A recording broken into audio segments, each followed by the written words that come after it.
ओम नमः संभवाच मयभवाच नमः शंकराच मयस्कराय च नमः भवाधवळेश्वराय वाळालिंगाय नमो नमः दीपं यदि परं ब्रह्म दीपं यदि जनार्दनः दीपहरतु मे पाप पूजा दीप नमस्तुते अहे धवळेश्वराय वाळालिंगाय नमो नमः संसार सुखी रखन्तु।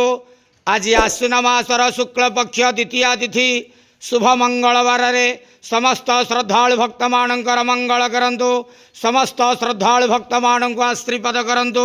मनस्कामना पूर्ण करंतु। कर्म क्षेत्र उन्नति करंतु। ग्रहरिष्ठ खंडन करंतु। जगतर मंगल करंतु। विश्वर कल्याण करंतु।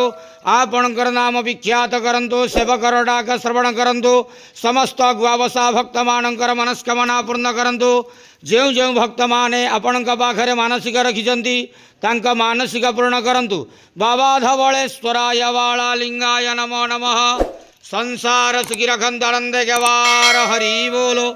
आज शुभ मंगलवार द्वितीया तिथि रे समस्त श्रद्धालु भक्त मानकर मंगल करंत आनंद गवार हरि बोलो।